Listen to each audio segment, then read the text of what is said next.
അദ്ദേഹം പറഞ്ഞത് 16 ഒന്നോ രണ്ടോ അല്ല 16 പേർക്ക് നിങ്ങൾ ബെഡ് ഷെയർ ചെയ്യണം എന്നൊരു ഭയങ്കരമായ ഒരു കുറ്റമാണ് അദ്ദേഹം പറഞ്ഞിരിക്കുന്നത്. ഹേമ കമ്മിറ്റി റിപ്പോർട്ട് വന്നപ്പോൾ മുതൽ തന്നെ ഒരുപാട് വിവാദങ്ങൾ ഈ മലയാള സിനിമാ രംഗത്ത് വന്നിരുന്നു. എന്നാൽ ഇപ്പോൾ സിനിമാ രംഗത്ത് മാത്രമല്ല ഇതേപോലെ പീഡന കഥകളുള്ളത് സീരിയൽ രംഗത്തും ഉണ്ടെന്നൊരു ഞെട്ടിക്കുന്ന വെളിപ്പെടുത്തലാണ് മലയാളി വാർത്ത പുറത്തു വരുന്നത്. ഇപ്പോൾ എന്നോട് ഇതിനെപ്പറ്റി സംസാരിക്കുന്ന നടിയായ താരാലക്ഷ്മി ഉണ്ട്. നമസ്കാരം താരാലക്ഷ്മി. നമസ്കാരം. എന്താണ് ഇപ്പം ഈ ഞെട്ടിക്കുന്ന വെളിപ്പെടുത്തൽ എന്ന് പറയാനുള്ളത്? ഞാനിപ്പോ ഇവിടെ സംസാരിക്കുന്നത് എനിക്ക് വേണ്ടി മാത്രമല്ല, ഇതിന്റെ പുറകിൽ നിൽക്കുന്ന കുറെ സംസാരിക്കാൻ പറ്റാത്ത കുറച്ച് മുഖങ്ങളുണ്ട്, അവർക്ക് വേണ്ടി കൂടിയാണ് ഞാൻ സംസാരിക്കുന്നത്. കാരണം എന്റെ ഈ ഫോണിലേക്ക് വന്ന കുറെ സന്ദേശങ്ങളുണ്ട്. ഇപ്പൊ ഞാൻ സംസാരിക്കുന്ന ഉറിയടി എന്ന സിനിമയുടെ പ്രൊഡ്യൂസറും അദ്ദേഹം ഒരു ഡയറക്ടർ കൂടിയാണ്. അപ്പൊ അദ്ദേഹത്തെ കുറിച്ചാണ് ഞാൻ, അദ്ദേഹത്തിന്റെ പേര് സുധീഷ് ശങ്കർ എന്നാണ്. അപ്പൊ അദ്ദേഹം എന്നോട് മാത്രമല്ല വേറെ പല സപ്പോർട്ടിംഗ് ആർട്ടിസ്റ്റിനോടും ഇദ്ദേഹം ഇങ്ങനെ പറഞ്ഞതായിട്ടാണ് എനിക്ക് കിട്ടിയ അറിവ്. അത് വ്യക്തമായ വോയിസ് റെക്കോർഡർ എന്റെ കയ്യിലുണ്ട്. അദ്ദേഹം പറഞ്ഞത് 16 ഒന്നോ രണ്ടോ അല്ല 16 പേർക്ക് നിങ്ങൾ ബെഡ് ഷെയർ ചെയ്യണം എന്നൊരു ഭയങ്കരമായ ഒരു കുറ്റമാണ് അദ്ദേഹം പറഞ്ഞിരിക്കുന്നത്. ഞാൻ ഈ സംസാരിക്കുന്നതും എന്നെ ഇത്രയും മീഡിയ സപ്പോർട്ട് ചെയ്യുന്നതും ഈ ഒരു രഹസ്യം വെളിയിലേക്ക് വരണം, ഇദ്ദേഹത്തിന്റെ യഥാർത്ഥ മുഖം വെളിയിലേക്ക് വരണം. അദ്ദേഹം വെറും പൈശാചികമായ രീതിയിലാണ് പല ആർട്ടിസ്റ്റുകളോടും പെരുമാറുന്നത്. അതുപോലെ എന്നോടും പെരുമാറി. ഞാനിപ്പം എന്നോട് പറഞ്ഞു ഒരു സപ്പോർട്ടിങ് ആർട്ടിസ്റ്റിനെ കൊണ്ട് എന്റെ മുഖത്തടിപ്പിച്ചു എന്ന് പറയുമ്പോൾ അതിനെ ചിലര് ഹാസ്യമായിട്ടാണ് കാണുന്നത്. പക്ഷെ നിങ്ങൾ ചിന്തിച്ചോ എന്തുമാത്രം പേരെടുത്ത് ഇദ്ദേഹം ക്രൂരമായി പെരുമാറുന്നു.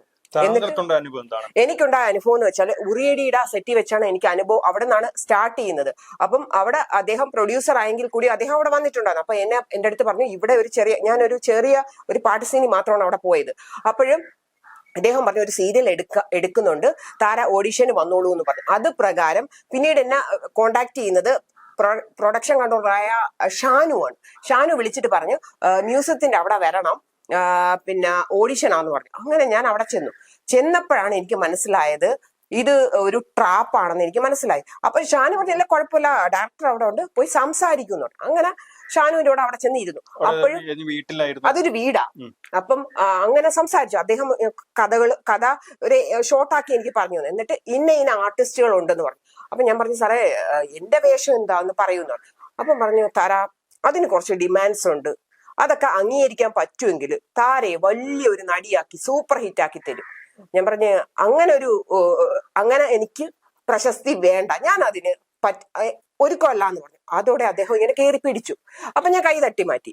വീണ്ടും അദ്ദേഹം ബലം പ്രയോഗിച്ച് പിടിച്ചപ്പോഴത്തേക്ക് ആ അതെ അദ്ദേഹം പോയിട്ട്, പക്ഷെ ലോക്കല്ല, ചാരിക്കോ. അങ്ങനെ ഞാൻ തള്ളി മറിച്ചിട്ടിട്ട് ഞാൻ ഇറങ്ങി അപ്പോഴത്തേക്ക് ഷാനു അവിടെ ഇല്ല. ഷാനു അപ്പോഴത്തേക്ക് വണ്ടി എടുത്തോണ്ട് പോയി. അപ്പം പിന്നീട് എനിക്ക് മനസ്സിലായത് ഈ ഷാനു എന്ന് പറയുന്ന വ്യക്തിയാണ് ഇദ്ദേഹത്തെ ഒരു കരുവാക്കി. ഇതിന്റെ പ്രധാന കണ്ണി ഷാനുവാണ്, പ്രൊഡക്ഷൻ കൺട്രോൾ. ഇദ്ദേഹം പല ആർട്ടിസ്റ്റുകളെയും ഇദ്ദേഹം ഫോട്ടോസ് കാണിച്ച് ബ്രെയിൻ വാഷ്, ഇവര് വഴങ്ങും കേട്ടാ ഇങ്ങനെ പറഞ്ഞ്. ഇതൊരു മാഫിയാണ്. ഞാൻ അതിനെതിരെയാണ് ശക്തമായി പ്രതികരിക്കുന്നത്. ഇങ്ങനെയുള്ള മുഖം വെളിയിൽ വരണം എന്ന് പറഞ്ഞാൽ എന്റെ വിഷയം മാത്രമല്ല, ഒരുപാട് പേരുടെ വിലാപമാണ്. അന്ന് സംഭവം നടന്നപ്പോൾ നിയമപരമായിട്ട് മുന്നോട്ട് പോയിരുന്നു. ഞാൻ ഇത് അറിയിച്ചു. പക്ഷേ ഞാൻ ഇത് അറിയിച്ചത് മ്യൂസിയത്താണ് അറിയിച്ചത്. പക്ഷേ ഇദ്ദേഹത്തിന്റെ ഫാമിലിയും കാര്യം എനിക്ക് കുട്ടികളെ എല്ലാം അറിയാവുന്നതുകൊണ്ട് ഞാൻ പിന്നീട് അത് വലിയ രീതിയിലാവാതെ ഞാൻ ഒന്ന് ബാക്ക് വലിഞ്ഞു. പക്ഷേ അദ്ദേഹത്തിന്റെ വൈഫ് പോലും ഇത് സമ്മതിക്കുന്നുണ്ട്. പിന്നെ എനിക്ക് എന്താ വിഷയം? വൈഫ് എന്താണ് പറഞ്ഞത്? വൈഫ് ഒരു ആർട്ടിസ്റ്റ് ആണ്. അവരും കംപ്ലൈന്റ് കൊടുത്തിട്ടാണ് അറിഞ്ഞത്. ഇദ്ദേഹം വേറെ എന്റെ അടുത്ത് മാത്രമല്ല ഒരുപാട് പേരുടെ അടുത്താണ് ഈ കാര്യം ചെയ്തിരിക്കുന്നത്. ഒരുപാട് വർഷത്തിന് ശേഷം വീണ്ടും കേസ് പുറത്തു വരാൻ കാരണം ഇപ്പൊ ഇത്രയും വിഷയം സിനിമാ ലോകത്ത് നടക്കുന്ന ഈ സമയം ഇത് എനിക്ക് ഏറ്റവും ആപ്റ്റായ കാര്യം. സംസാരിച്ചു കഴിഞ്ഞാൽ ഇത് ജനങ്ങളിലേക്ക് എത്തും. ഇവിടെ എനിക്ക് ഏറ്റവും വിശ്വാസം മീഡിയയെ തന്നെയാണ്. ഞാൻ ഇന്നലെ കേസ് കഠിനംകുളത്ത് കൊടുത്തപ്പോ പോലും അവിടെ CAയെ സ്വാധീനിക്കാൻ വേണ്ടി പെരുമാതുറയായിരുന്നു ലൊക്കേഷൻ. അവിടെ വെച്ചാണ് എന്റെ ദേഹത്ത് കയറി പിടിക്കുന്നത്. 2 സ്ഥലത്ത് വെച്ച് ദേഹത്ത് കയറി പിടിക്കുന്നത് അല്ല, അവിടെ ഷൂട്ടിംഗ് ലൊക്കേഷൻ ആയിരുന്നു. വീണ്ടും വിളിച്ചു എന്റെ അടുത്ത് സോറി പറഞ്ഞ് പ്രൊഡക്ഷൻ കൺട്രോളർ അവിടേക്ക് വിളിച്ചു. അതും ഇൻസൾട്ട് ചെയ്യാനായിരുന്നു. 1 ദിവസം 2 ദിവസം 3 ദിവസം എന്നെ അവിടെ ഇരുത്തി, രാവിലെ മുതൽ രാത്രി വരെ എന്നെ ഇരുത്തിയിട്ട് ഇല്ല സീനില്ലെന്നും പറഞ്ഞു വിട്ടു. പിന്നീട് 3ാമത്തെ ദിവസം വന്ന് ഞാൻ സംസാരമായി. അവിടെ വെച്ചിട്ടാണ് ഇദ്ദേഹം എന്നെ കയറി പിടിക്കുന്നതും ഒക്കെ. അവിടെ വെച്ചിട്ട് ആ വീട്ടിൽ വെച്ചിട്ട് അവിടെ ഒരു 5-6 മുറിയോളം ഉണ്ടായിരുന്നു ഷൂട്ടിങ്ങിന് കൊടുത്ത്. അപ്പൊ അവിടെ വെച്ചിട്ടാണ് ഈ ഷാനു, ഇവരെങ്ങനെ ഫോണിൽ മിണ്ടത്തില്ല, ഷാനു വന്നിട്ട് ഇതേ കണക്ക് എല്ലായിടും ഒക്കെ നോക്കിയിട്ട് ഇങ്ങനെ വന്ന് എന്റെ അടുത്ത് പറഞ്ഞ എന്തോ സീന്റെ കാര്യം പറയാൻ ചെല്ലുന്നു പറഞ്ഞു. അങ്ങനെ ഷാനു ആണ് എന്നെ അങ്ങോട്ട് പറഞ്ഞു വിട്ടത്.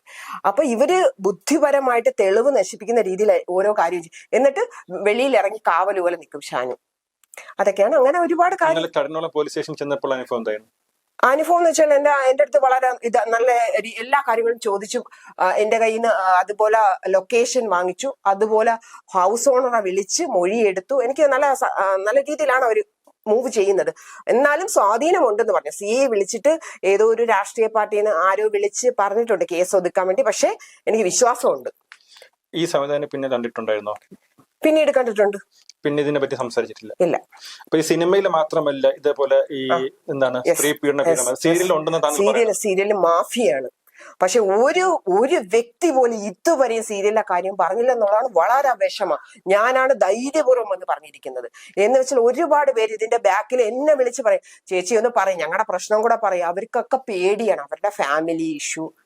ഈ സിനിമയിൽ പവർ ഗ്രൂപ്പ് ഉണ്ടെന്ന് ഒരു വാർത്ത പുറത്തുണ്ട്. സീരിയലിൽ ഇതേപോലെ ഗ്രൂപ്പ് ഉണ്ടോ? തീർച്ചയായിട്ടും. സ്ത്രീകളും ഉണ്ട്, പുരുഷന്മാരും ഉണ്ട്. അത് ഞാൻ നേരിട്ട് അനുഭവപ്പെട്ടെ. എന്നെ മാനസികമായിട്ട് പല ലേഡീസും കളിയാക്കാറുണ്ട്. അത് പറഞ്ഞു വെച്ചിട്ട് കളിയാക്കാൻ പറഞ്ഞിട്ട്, അതുപോലെ തന്നെ ഒരു സോങ്ങിന്റെ ഷൂട്ടിൽ ഇരിക്കുമ്പോഴും നമ്മളെ എണീപ്പിച്ച് അവിടുന്ന് അപ്പുറത്തിരുത്തുക, പിന്നീട് അപ്പുറത്തിരുത്തുക, ഇങ്ങനെയൊക്കെ കളിയാക്കി നമ്മളെ മാനസികമായിട്ട് അറ്റാക്ക് ചെയ്യുന്ന രീതിയൊക്കെ എനിക്ക് അനുഭവമാണ്. ഇങ്ങനെ ഒരു ഹേമ കമ്മിറ്റി സീരിയലിന് വേണ്ടേ? തീർച്ചയായിട്ടും അതിനു വേണ്ടിയുള്ള ഒരു പോരാട്ടം തന്നെയാണ്. ഒരു വിലാപം, സത്യം പറഞ്ഞാൽ കുറെ സ്ത്രീകളുടെ വിലാപമാണ് എന്റെ വായിലൂടെ വെളിയിൽ വരുന്നത്. അതിനൊരു നീതി, ഇതിനു വേണ്ടി ഞാൻ ഏതറ്റവും പോയി. എന്നെ ആരൊക്കെ കളിയാക്കിയാലും എനിക്കൊരു പ്രശ്നമില്ല. പക്ഷെ ഇതിനൊരു റിസൾട്ട് താരാലക്ഷ്മി കൊണ്ടുവന്നിരിക്കും. സീരിയൽ ഇതേപോലെ വഴങ്ങി കൊടുത്തില്ലെങ്കിൽ അവസരം നഷ്ടപ്പെടുത്തുന്നുണ്ടോ? ഒരു 95% ഇങ്ങനെ പറയുന്ന ആളുകളാണ് നമ്മളിപ്പോ കേട്ടുവരുന്നത്. ഇപ്പൊ ഒരു ഫോട്ടോഷൂട്ട്, ഒരു ഇൻസ്റ്റഗ്രാം ഫോട്ടോഷൂട്ടിന് വരെ ഇതാണ് ഡിമാൻഡ് ചെയ്യുന്നത്. അപ്പൊ ഇത് ഏത് അവസ്ഥയിലാണ് പോയിക്കൊണ്ടിരിക്കുന്നത്?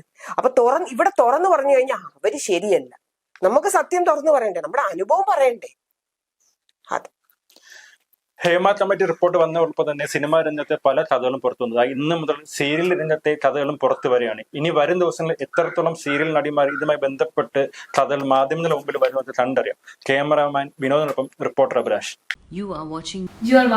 You're watching me on metromatney.com. metromatney.com.